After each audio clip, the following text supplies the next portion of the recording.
Hello my dear friends.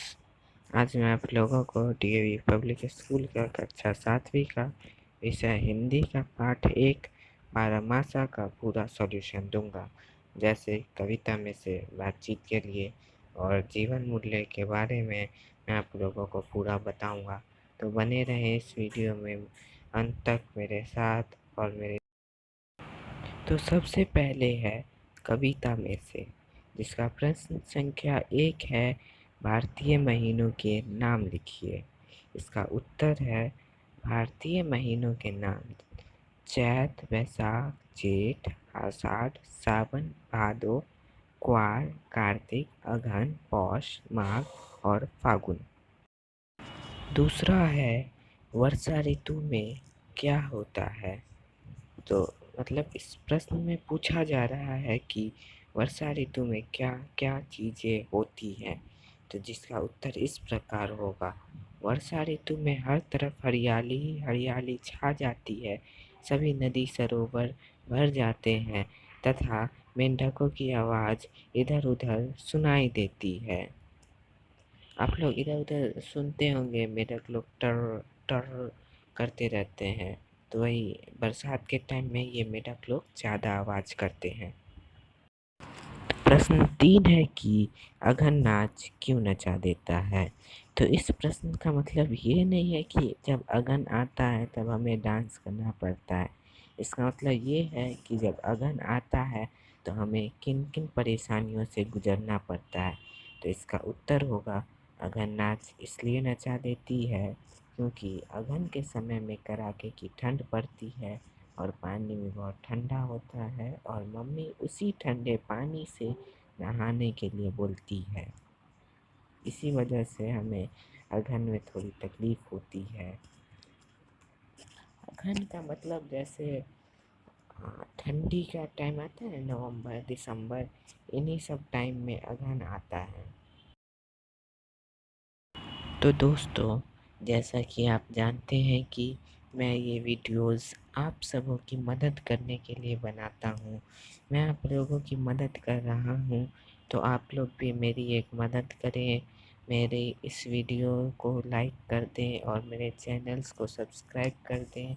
अगर आप मेरे वीडियो को देखते हैं तो लाइक करना ना भूलें और सब्सक्राइब करना ना भूलें। और अगर आपको किसी भी प्रकार की क्वेरी हो तो आप मुझे कमेंट बॉक्स में ज़रूर लिख के बताएं। और अगर आपको दूसरे चैप्टर का सॉल्यूशन चाहिए तो आप वो भी मुझे कमेंट बॉक्स में लिख के ज़रूर बताएं। तो दोस्तों, अगला है बातचीत के लिए। इसका प्रश्न संख्या 1 है, कविता की जिन पंक्तियों से पता चलता है कि सूरज और चाँद नज़र नहीं आते हैं उन्हें पढ़िए।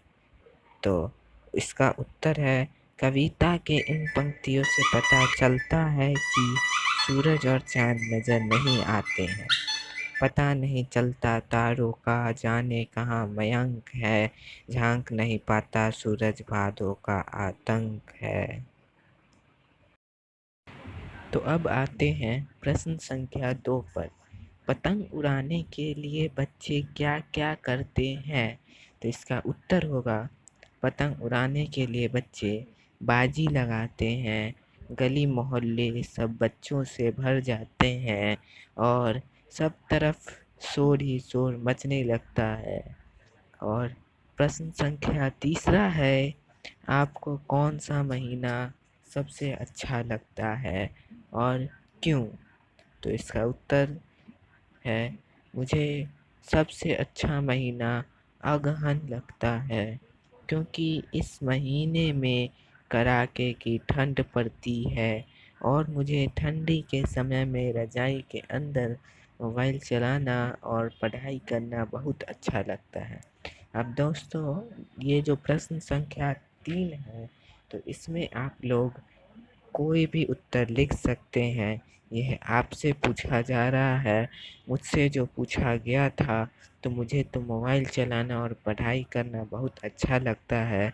आपको कौन सा महीना और क्यों अच्छा लगता है, वो आप खुद भी लिख सकते हैं। तो अब है जीवन मूल्य। एक वर्ष में महीनों का क्रम बदलने से वातावरण बदल जाता है। एक वर्ष के 12 महीने अपनी अपनी विशेषता लिए आते हैं। तो प्रश्न संख्या 1 है, महीनों के बदलते क्रम से यह एहसास होता है कि परिवर्तन ही प्रकृति का नियम है। कैसे? तो इसका उत्तर कुछ इस प्रकार होगा। परिवर्तन ही प्रकृति का शाश्वत नियम है तथा महीनों के बदलते क्रम हमें इस बात का प्रमाण भी देता है। आज जो छोटा है वह कल बड़ा होगा और एक दिन उसका अंत भी होगा। यही प्रकृति का विधान है। दूसरा है, महीनों की पहचान की तरह अपनी पहचान बनाने के लिए क्या करना होगा? तो इसका उत्तर होगा, महीनों की पहचान की तरह अपनी पहचान बनाने के लिए सबसे पहले अहंकार मुक्त होना पड़ेगा। अहंकार मुक्त का मतलब अपने अंदर से ईगो को हटाना पड़ेगा और अपने अंदर सद्गुणों का समावेश करना पड़ेगा। मतलब अपने अंदर अलग अलग गुणों को लाना पड़ेगा। अपने अभीष्ट लक्ष्य के प्रति दृढ़ संकल्पित होना होगा और विषम परिस्थितियों में भी धैर्य का दामन थामे रहना पड़ेगा। मतलब जैसे चाहे कितनी भी कठिन परेशानियां में हम लोग क्यों ना हो, लेकिन फिर भी हमें शांति से कदम उठाना है। तभी हम एक दिन अपनी विशिष्ट पहचान बना पाएंगे। तो दोस्तों, मैंने आप लोगों का इतना मदद किया, तो आप लोग भी मेरी एक मदद कर दें। मेरे वीडियोस को लाइक कर दें और मेरे चैनल को सब्सक्राइब कर दें। और अगर आपको कोई भी क्वेरी हो तो कमेंट बॉक्स में लिख के ज़रूर बताएं। और अगर आपको किसी और चैप्टर का सॉल्यूशन चाहिए तो मुझे कमेंट बॉक्स में लिखकर ज़रूर बताएं।